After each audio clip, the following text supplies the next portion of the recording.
This is Soccer 101 with Moon and Rocchio. All right, welcome back to Soccer 101. I'm Moon, and that is Rocchio. Rocchio, how you doing? I'm doing great, Moon. How are you doing, sir? I'm good. Had a big, long vacation to Disney World. We took a Byerly RV, rental RV, down to Disney World. It was my first time. It was my children's first time, and dude, we had a blast. So that is one of the reasons that I was missing for about a week there.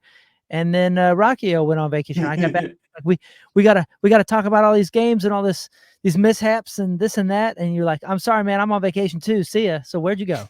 I was out in Vegas. We were celebrating the NCAA tournament. I've only really ever been to Vegas. This is only the second time in my life I've ever been there before. So got to go out there and watch a lot of the tournament games and have some fun. And I ended up watching the City versus Real Salt Lake game as my very last thing I did in Vegas. So maybe not the best end of the trip overall, but a very good trip overall. Yeah, what a disaster! What a disaster that game was. But Yeah, it was a little bit. Vegas was fun. Like, Yeah. what games did you get to watch? I mean, we watched just all the basketball games, including who did Iowa beat before they played LSU last night? Whoever Iowa played in the previous round that I'm blanking on it. But we got so we saw Iowa. We also saw Iowa and Caitlin Clark play, but then all the Sweet 16 games for the men's tournament and a good chunk of the Elite Eight games as well, because we left late Saturday, so we were able to catch pretty much the entire slate. So it was a good trip, but again, not a great trip soccer wise when it comes to the very last thing I saw, which was the 3-1 defeat for St. Louis City SC. Wait, before we start complaining about soccer, so sports guy Rocchio lives, breathes, sleeps, and eats sports. I mean, that's literally like all you do. That's your thing. You're a stat guy. You're a sport guy. You love all this. You go out to Vegas on a vacation. That's not a vacation, man. That's a work trip. That's a work trip if you went out there and you did nothing but watch basketball and then close it with watching soccer. So, sir, I love soccer though. So, as your financial advisor, I insist that you write off everything that you did in Vegas, and I mean everything. It was a work trip. So, if you 20 on red, write it off, man. Write it off. Good, because I got some losses to write off, so that's a good thing to hear. Yeah, man, that was a business trip if I've ever heard about one. Damn right. All right, I like that. Let's just work backwards then. Let's talk about St. Louis City SC falling to Real Salt Lake, which they should have beat, in all honesty. It was a 3-1 defeat. It did start off great. Vasilev, who I've been talking about, saying like, man, I really like this dude. I think he's going to be a pivotal point in this game. I mean, in this team, tallied his first goal of the season in what, 2 minutes and 8 seconds, or 2 minutes and 2:20, something like that. Yeah, it was in no time. May have set a record there. I think it was the second quickest goal in St. Louis SC history. No, I think it went down as the quickest one. Was it? Okay, that's incredible. It was great, nice lefty. I mean, it kind of left the goalie no chance. It was like, all right, you know what? I see some flashes here. Now, if we can just get this defense to, and before you know it, 1 goal, handball in the box, PK, 2 goals. And then another goal. Now, I'm sure we're going to talk a little bit about the controversy, but before we get there, how did you feel overall the game went? How did it feel to you? It was a little disappointing, just because the defense just gave Real Salt Lake so many chances, and I think people want to focus on, Chicho going, crazy in the second half. But I mean, I think you have to focus on just how many chances they allowed and how many opportunities they gave RSL in the first half that just RSL didn't capitalize on. And I think when you see that entire game, I don't think the problems that were exposed in the final 20 minutes when Arango scores his 3 goals and the first 70 minutes before he does, I don't necessarily think the chances RSL was getting was that different. I just think they were converting on them, and I think the difference is that as soon as you take out the small not a small variable, a very large variable of Totland onto the bench, that's the straw that breaks the camel's back. The difference between 70 minutes of those same kind of chances not leading to any goals and 20 minutes leading to 3 goals. Obviously, you get the weird handball call for one of them, so we'll call it 2 goals in open play. That's the straw that kind of broke the camel's back, I think, was Totland being on the bench. But overall, I mean, even when he was in there, the defense overall still was fairly disappointing. And I think it's even more disappointing when you think about it being an overall defensive lineup and having both Blom and Durkin in the center midfield together for the first time to start a game. and they didn't really dominate it defensively. I'm not expecting to see, a lot of expressive passing and impressive long balls and things like that, or a lot of connective tissue necessarily for Durkin and Blum in there. But I expect them to control the middle and make it hard and make it hell for the other team's midfield to get through it. And I don't think they were able to successfully do that. And that was disappointing. Yeah, so right now in the standings, St. Louis City SC is 10th in the West. That's bad. There's only 14 teams over here, and we're 10th. And what I keep looking at now, last year we were on a high. Everything was just looking good. Mistakes would cost us, but there was always something that was kind of bouncing our way. Right now, the way I'm watching this is almost as if I'm watching an NFL team that has a terrible defense, and you're just hoping that they outscore the opponent. So as long as I almost feel like I've resigned to the fact that this is not a defensive back line that is to be depended on yet. Maybe they just have some gelling to do. Maybe they got to figure out some language or some. I understand that, but there is, even when everything is healthy, I just have not seen great defending. And it's not that I'm not seeing great physical defending here and there.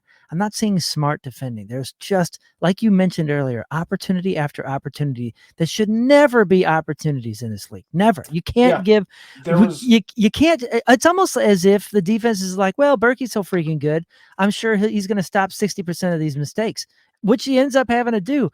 But on some of these goals, especially that shot that kind of went around Berkey's left, nobody's saving that. The robotic goalie's not going to save that. Those are perfect shots, and you just can't let guys like that have so many opportunities to shoot the ball on goal like that, game after game after game. And right now, it's almost like I'm hoping every game, instead of watching the defense or concerning myself with my thoughts about the defense, I find myself watching the game going, gosh, I hope somebody steps up front and does enough flashy things to cover for whatever mistakes are going to happen in the backfield. And that's a horrible way to watch this game. Not ideal.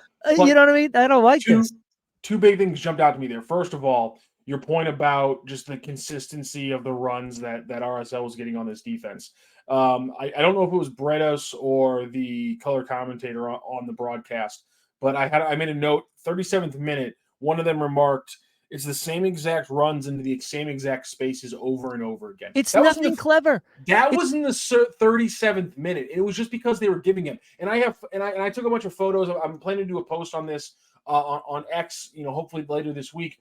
The amount of times that if you just freeze it at the right moment, and not just like a hand-picked moment, I'm saying these aren't just like split seconds. I'm talking about 3 or 4 long second times where you can freeze the screen, take a picture, and see that RSL has 4 attackers going up against Marcanic and Yarrow, or Marcanic and Parker, or Taltland and Parker. Like, the amount of times that they had 4 on 2 was bad. And again, part of that is this is the styles that these teams both brought, which is both teams have a high line, both teams press up high. So if you can get the ball behind them, it's going to look egregious. It's just that RSL was better at it, and RSL was able to connect through the middle to get it done, whereas City's opportunity was to bomb it down the sides. And City was good at doing that, but I just think the difference in quality, just overall in soccer, I think we've all figured out that if you can work a team through the middle, you're going to have a lot more success at scoring goals than if you have to do everything from the outside in. If you're able to just dominate and boss down the middle, you're going to score more goals. I think that's kind of been the prevailing idea of how soccer thought has changed over the last 20 years. Is you can't just whip crosses in anymore. You have to control the middle of the field. And despite the fact that City and RSL were playing similar styles, they attacked the other team in opposite ways. And RSL's way of attacking City was simply more effective than City's way of attacking RSL. Yeah, and in world-class leagues with world-class defending, you have to figure out how to do both. You have to figure out how to control the middle and go to the sides, because you never see that just high school straight up the middle kind of thing. And we are letting high school moments, it seems. No, it's not. Yeah, it shouldn't be all of the middle, I should say. I do want to say, I believe that RSL had about 25% of their attacks up the middle, but City had about 10% of their attacks up the middle. That's the difference. That's the maybe even it out a little bit.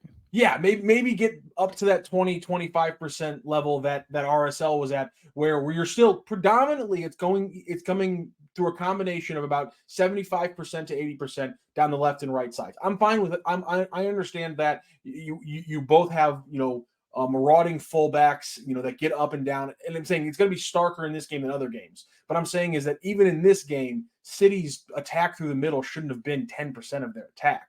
And RSL's was 25%. And I really do think that was where these attacks broke down the defenses in different ways. Yeah, it just seems like right now we're one of those teams that if we're not scoring 3 per match, and the other team has at least 2 guys up front that are working together in any way. I'm not even talking about like world-class strikers or anything, working together. They've just been able to create space in very simple patterns, not clever plays. They've been able to create space, find space, and take advantage and leave the defense looking like their pants are down time and time again. So let's go. Now, you mentioned something about a funny handball.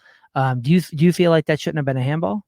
I do feel like that should not have been a handball. Now, Andrew Wiebe, who does the show for the MLS where he breaks down all the questionable calls, you can go to YouTube and check out his video, and he broke down both the non-call on Chicho Arango, on his swipe on Totland in the 68th minute, I want to say, or 63rd minute, maybe it was. But the handball that leads to the Arango penalty, Wiebe concludes that despite the fact that it is a ricochet off his thigh, that Durkin's hand is making him wider and in an unnatural position, and therefore it was a good call. My opinion, just based on human kinesiology, is that if you're jumping up in the motion like you're freaking Mario, like Chris Durkin kind of was, that is natural motion, in my opinion. That's not making yourself wider. That's not an unnatural motion of where your arm should be. So I simply disagree with Wiebe's conclusion,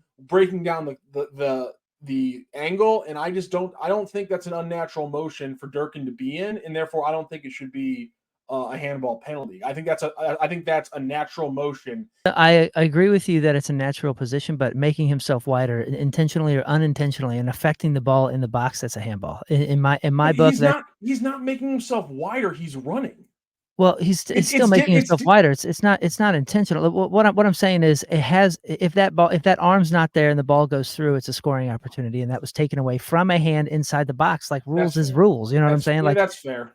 And I mean, to your point, you do see a lot of guys when they jump in the box, they do kind of have to dolphin it, and so that they don't get those stupid handballs. So you're right. That's be careful. The risk. You're right. That's the risk of allowing the ball in your box for any amount of seconds, and that's the same thing that you hope to take advantage of, mistake wise, unintentional or not, on the other side of the field. Where the real controversy comes in is, so that was the second goal for Arango. The first. Dude shouldn't have been on the field as far as that. And here's my big gripe. That's an issue. A is, how do you see this guy strike somebody in the chest on the heart? Like I mean, you're taught as a kid, like, man, you don't punch your brother in the heart, man. That can cause, as weird as it may be, like a heart skips and murmurs or something like that, and you kill somebody. I'm not saying that the guy's trying to kill the defender. I'm not saying that, but I'm saying this dude takes a swipe. It's not a jerk my hand away because you're holding me, quote, holding me. This dude took his opposite arm, turned and swiped into this guy's chest with a fist, little Thor's hammer fist. It doesn't matter if he hit him hard. I saw the arguments on the after show, like the review show, and two of those fools were like, he didn't hit him that hard. I was like, to hit him that hard, if I take a punch at your face, that's not a and I only half hit you because my arm's is not long enough, it doesn't make it any better. It just because I didn't get all the power behind it that I want to, it somehow makes it a less egregious crime. Get out of my face. I can't rob a bank and be like, but I did it nicely. Like, and the other problem absurd. is in Wiebe's breakdown, his thing, he comes down to, he's like, yeah, it probably was a little bit egregious, but we don't have a camera angle. Okay, and that is, and Rocchio, I'm going to lose my mind. How are we in a world-class league here? And how is it we have such technology that we can sit here and goal line technology to the millimeter? We've got all these different cameras. We've got VAR. We've got this. We've got that. And somehow I'm looking at some goalpost camera that looks like it was made in 2002 that was worse than the camera on my BlackBerry. How is it that we're debating this because we can't see a better angle. What happened there? Is this on RSL? Is this on the league? Who do I need to write? I was standing up, rewinding and squinting at the screen, like, and then I realized, why am I doing it? It's 2024.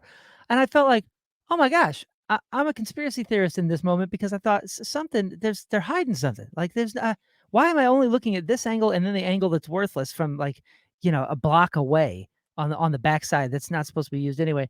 It was strange. And then I thought, there's got to be some social media of this. And then I realized the stadium was like 11% full.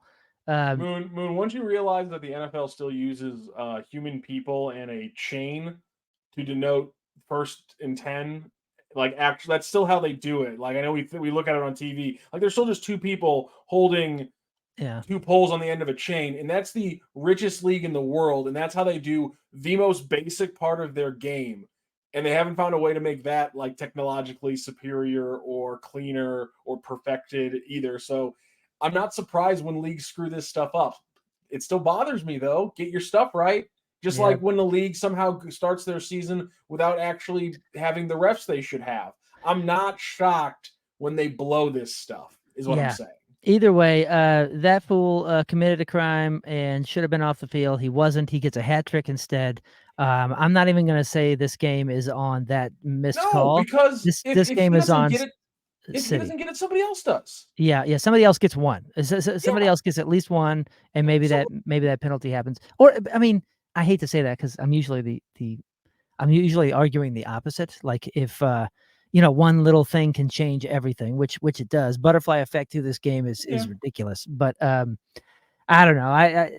It was an upsetting match, and I hate to focus on it for 20 minutes, but that was the first loss of the year.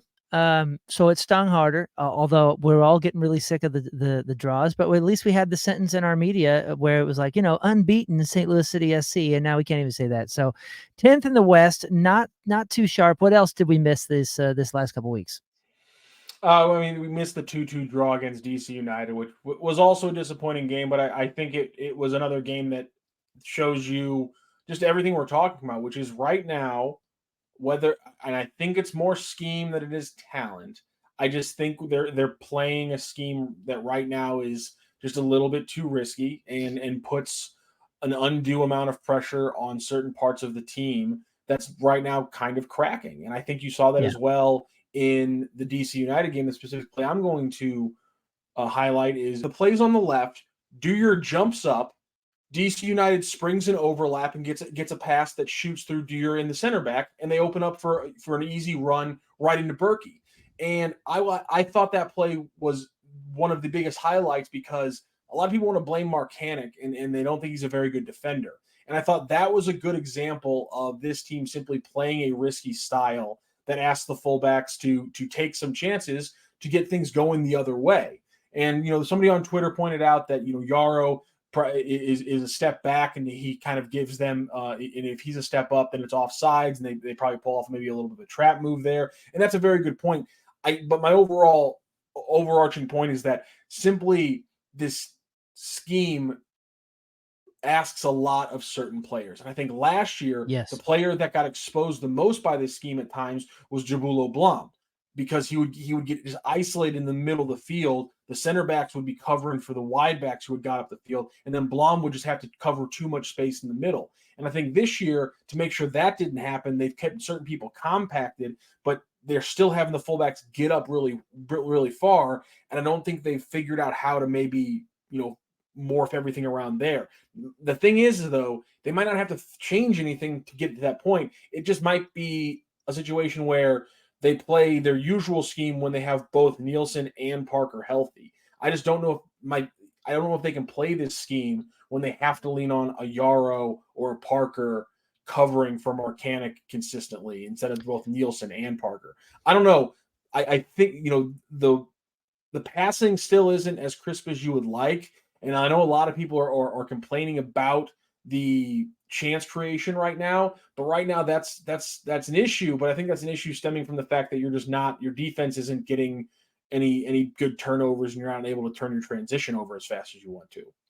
Okay, yeah, that's fair. Yes and no. I still think the passing needs to be improved. I don't Flat think out. you're wrong. I'm just saying, was this team like a clinical passing team last year, or was it a team that Far better than this year. I don't know far what the better than stats this are. year? But I don't think that. I'm saying, is that the part of this team from last year that has taken the biggest step back? And I would say no. That part, it's not as good. It's not as crisp as last year. But the thing that's taken the biggest step back has been the defense and the ability of the defense to help transition into the offense, not just high up the field, but also around the mid block and your own defensive third. Yeah, but not that we're trying to play Pep Guardiola ball here, but if you lose 5% or 10% on your passing, you're going to see goal difference That's fair. immediately. Yeah.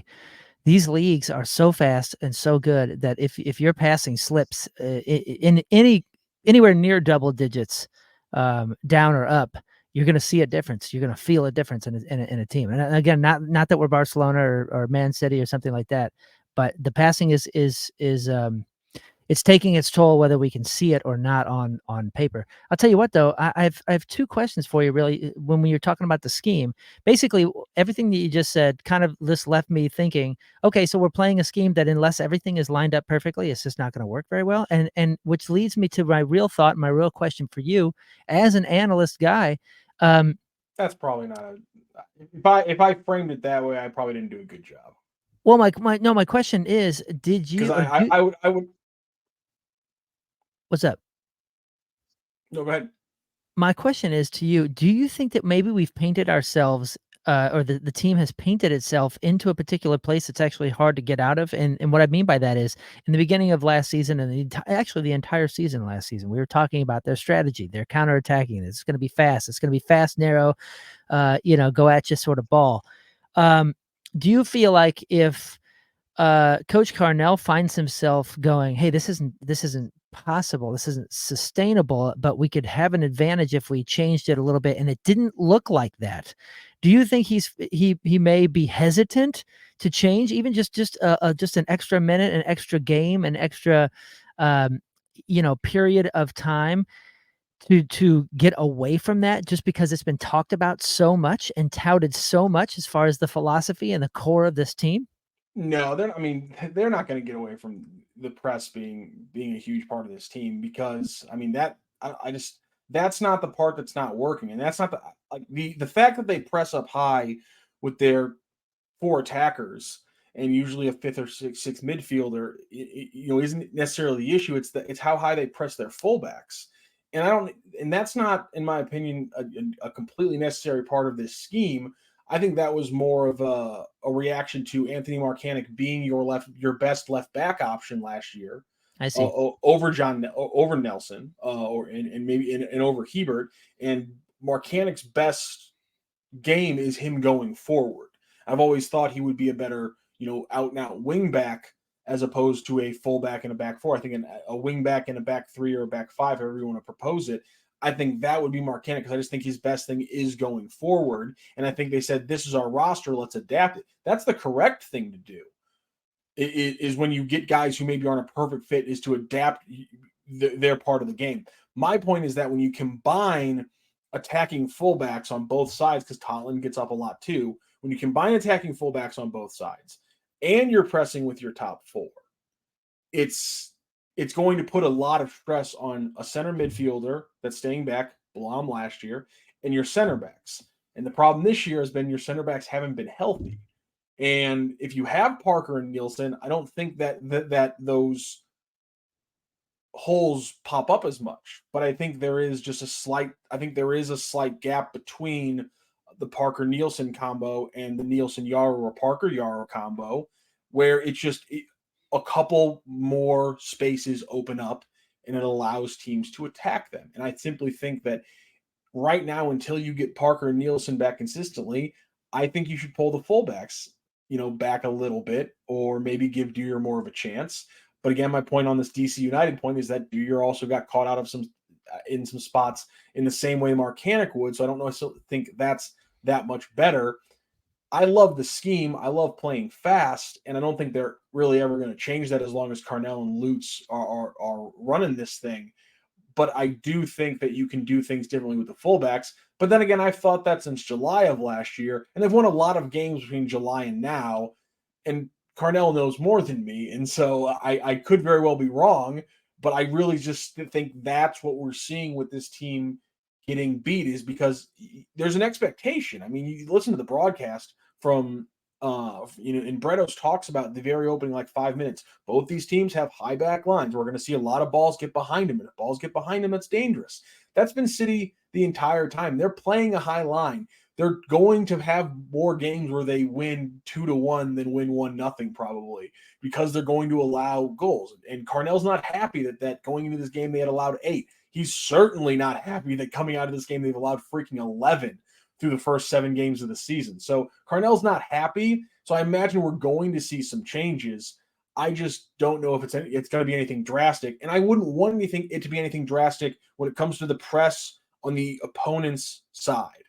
I do think you need to figure out something differently with how you play your fullbacks or your center backs or just maybe your structure there. Maybe you do go to a back 5 because I do think that Totland and Marcanic are fantastic guys for a back 5. And I think Totland in his previous past has played out wide on the right side with a tendency to kind of get inverted onto his inside foot. And that inverted fullback thing works really well with you of a back 5, especially when you like to, like you said, get narrow and things like that. That's something we've seen a lot by some big teams in Europe have done that. It's a little niche right now. It's kind of like the flavor of the month a little bit, but that doesn't mean it's a bad idea. And it's something that City has the personnel for. I like Josh Yarrow a lot. I just don't think that he's the level of center back that can take on a whole half of a freaking back line without any help from a fullback or a center back being shoulder to shoulder, because this other center back's got to be on the complete other side of the goal box because the other fullback's all the way up. Again, pause it, and there's multiple times where it's 4-on-2 RSL versus City. Yeah, I agree. The reason it's happening is because you're pushing up high and trying to get offense the other way. Maybe we're not talking enough about the offense, and maybe I'm focusing too much on the defense, but that's where I'm at. Well, yeah, I think the offense, the thing to say is, well, if this is what's going to be happening and we're going to be trusting the process, they need to start really delivering. Can I ask you a question about the offense? Yeah, let's hear it. Against RSL, because this is something I said earlier. I said on the morning show over on 101 ESPN yesterday, and I got some pushback from the fans that were listening, and that was I was more disappointed in the defensive effort of Blom and Durkin in the middle than I was with their inability to connect the offense. And their thing was that the fans' point was that the lack of Leuven and an inability for the offense to consistently connect is why RSL was able to get so many opportunities. I disagree with that premise, but I want to hear what you have to say about Blom and Durkin specifically in that game and just overall how much the offense created their own problems for the defense by not being able to control the ball. Is that what you saw? Yeah, I can see how that argument would look good, but I would tend to lean more on your side after that match, just because losing the ball, not having a higher percentage of connected passes. You're not going to get creative play if you continue to lose the ball, especially in the midfield or up front. And I'm not saying that missing Leuven wasn't a key point or couldn't have been a key point, because I mean, there's been a couple matches where the passing has been awful, but you get one good, creative, clever pass, and everybody looks like a freaking hero. And maybe if Leuven was there, he would have had that one creative, awesome pass that made everybody just like stop talking about all of it. But like overall, no Leuven, this guy, different guy, you got to start holding the ball. And I don't mean holding it up the field. I mean, like, how is it that there are turnovers? I'm gonna set a stopwatch. I'm gonna have a stopwatch at the next match at what is it? FC Dallas this coming weekend. It's at City Park, and I'm gonna just see how long we can hold the ball. And again, it's not like we're building a Barcelona here. We're not even looking for that style, but possession has got to be better when there's possession. You know what I'm saying? Like the possession numbers, I'm not sure what they are. I'm sure they're not horribly bad. They're not disastrous.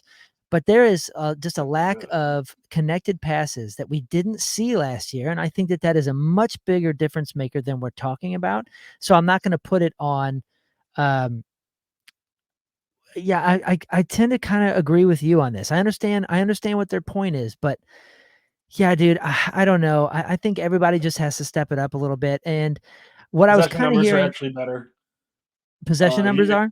through the first 5 games, the winning streak last year and the non-losing streak this year, the possession numbers were actually better this year. Yeah, but remember when we lost last year, it's because teams True. let us possess. Yeah, that's true. And That's fair and point. and I hate to be this guy, but if you can start Good seeing point. weaknesses in teams and you let them possess until they make a mistake, because just because they have possession doesn't mean that they're going to be connecting good passes or moving the ball up the field in a dangerous area. So maybe that's a sign of what we're talking about, is that teams are starting to let us possess more because they see the mistakes, because they see the passing percentages not being uh, And not to being that very point, dangerous. I will accept this premise. And that fan's point, how many times on what I was talking about? Let's go back to what I was saying earlier. Those 4-on-2s for RSL's attack. How many times was that 4-on-2 sprung by RSL's defense because they stepped in front of a pass that was a bad pass from City's offense? Well, I mean, I'm probably overlooking that part of the connection, and obviously that's an incredibly crucial connection in soccer. You know, if you're not getting the turnovers, you can't spring the transitions as much. And if you're letting up the turnovers, you're going to expose your backside even more. And that's probably what happened on a lot of those, is that the offense screwed up and the defense gets caught on the back end. But then again, I think it gets back to a coaching thing where you have to be honest with yourself of where are your strengths, where are your weaknesses, how does your scheme fit your roster? so let's look at that. If we're looking at percentages and we're trying to break down how it works with our scheme, what was your scheme? What would you say our scheme is? It's this high pressing, counter-attacking ball. Well, how does high possession in our team make that make sense? It doesn't. So essentially, everybody's starting to beat us at our own game.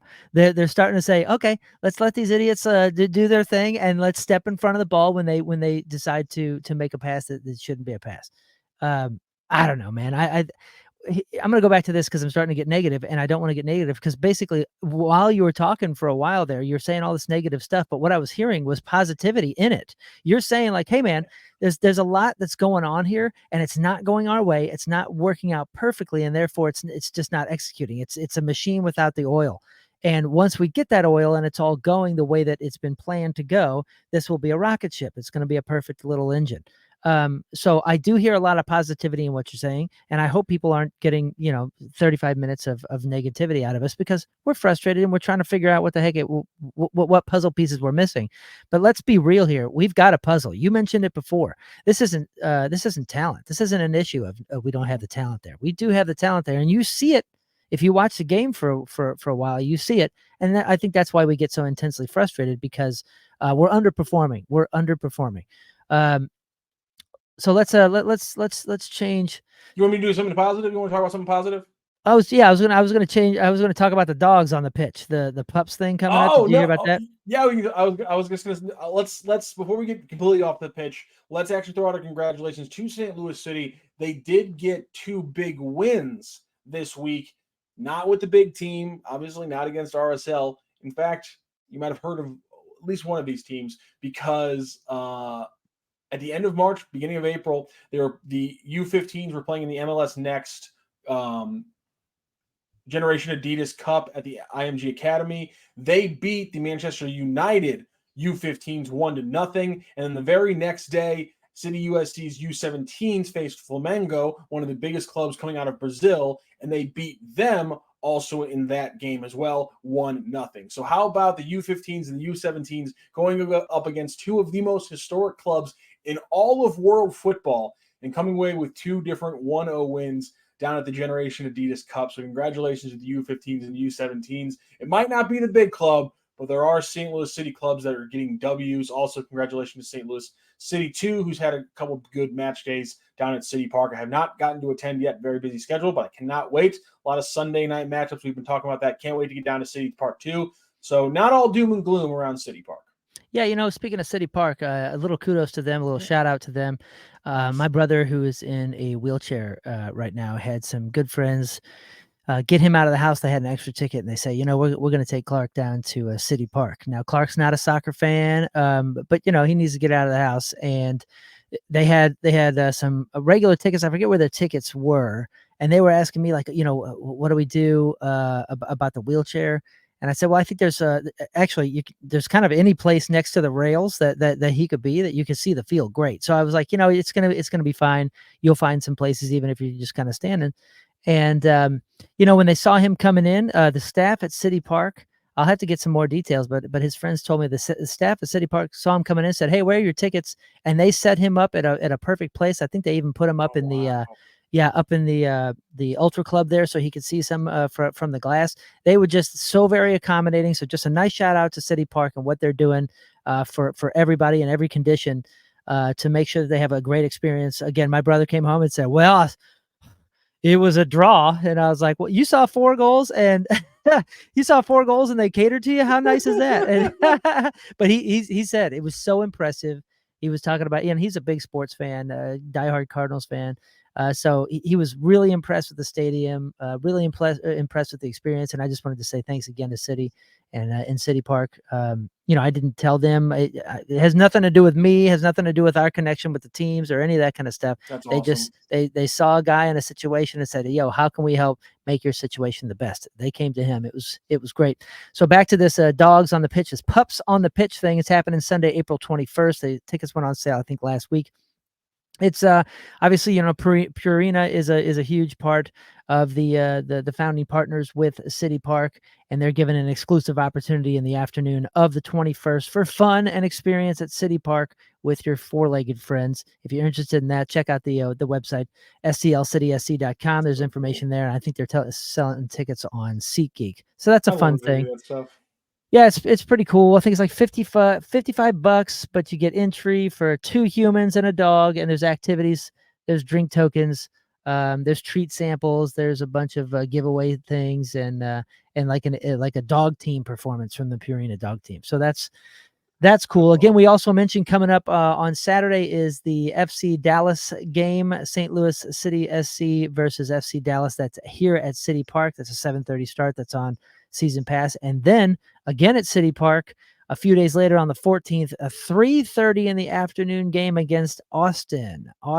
So, um, we're 10th in the West right now. So I want to say like every game matters and every Oh, game yeah. is scary.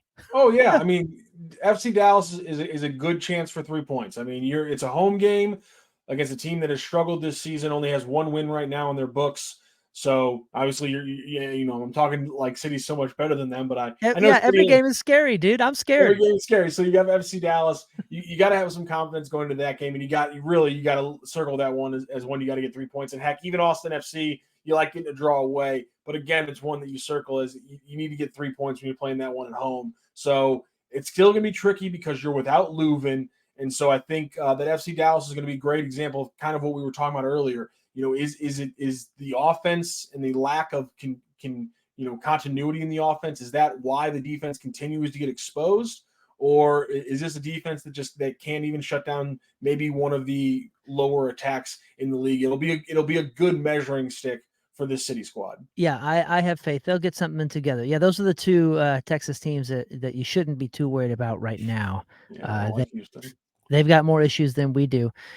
Speaking of the experience, just to go back for a moment, I am going to be interviewing Riz. Riz had his first City Park experience not too long ago, and I want to get his take. So I'm going to do just a little interview, and we'll throw it up here on the Soccer 101 podcast feed, so you can hear Scott Rizzuto talk about his experience at City Park. He is not a soccer fan, but maybe he's been converted. Does he have a favorite? Does he have like a favorite player after watching them play live once? That's a great question. I will ask him that and everything else. I'll tell you, City has done some wonders. Shall I say miracles in the eyes of non-soccer fans here in St. Louis? So much, in fact, and it can be concluded by the fact that when I mention soccer on the sports report on the Riz Show, I don't get the Homer Simpson boring sound effect anymore. That hasn't happened in at least a season and a half. So all things are going. We'll get the real answers in a couple days on the Soccer 101 feed right here from Scott Rizzuto and his experience at City Park.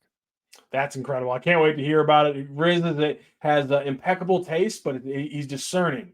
He's discerning. You have to impress him. And so I hope City was able to pull that off. It's not like the guy got anybody in St. Louis who listens to him or anything. Yeah, no kidding. Hey, and just fast forwarding even further. So just 6 days after that Austin match, we're back in Kansas City, and that's going to be a big one. It goes back to the old 70 derby there. Kansas City and St. Louis. We're in Children's Mercy Park over in Kansas City, and I think I'm trying to remember. Do we have an event for that game there, Rocchio? We might have an event. So stay Oh, tuned. yes, Stay we tuned. do. In fact, we do. We'll be doing a little bit of a watch party with some of our friends, and we'll be doing a little bit of a live taping of the podcast, a live show, Friends at 9 Mile Garden. So that'll be out there on the away game against Sporting Kansas City. So we'll get you guys a lot more news out there. Hopefully, we can get some fans out there. It's going to be a raucous, pretty much atmosphere, no matter what bar or grill or restaurant you're at in St. Louis for that game, because everyone wants a little blood in the water when it comes to the KC rivalry. Now that we got that going in soccer. Yeah, that's going to be a fun one. You heard it here first. We'll give more details on that event, but that's going to be fun. Like Rocchio said, we're going to do a live taping of the podcast and just have a lot of fun with some St. Louis City SC fans over at 9 Mile Garden as we cheer them on and they destroy Sporting KC. What else? You got anything else? Let's just wrap it up. Let's just wrap it up. I mean, we've got like I said, big games coming up, 6 points. I mean, listen, this schedule does not lighten up at any point. Moon was just talking about Sporting KC. Then you got Houston right after that, Chicago, LAFC. I mean, every week matters now. You can't just lollygag into this season. You can't just get away with 1 point. You got to start taking 3 back-to-back games. You got to take 3 at home. Get 6, and then we'll talk about Sporting Kansas City on April 20th. Yeah, dude, May is tough. Houston, Chicago, LA, Cincinnati, Seattle. Oof. Get it together now. Let's get some points on the board. Again, a lot to figure out. Nielsen's got a cracked rib. That's not going to heal quickly. You talked a lot about how no matter what the timeline is for Edward Leuven, there's no real way to know when he's going to be 100% with the hammy injury that he's been dealing with too. So you got to figure some things out. And you got to figure it out quick because this schedule is hellacious right off the get. Yeah. All right, let's get some points and let's get some goals.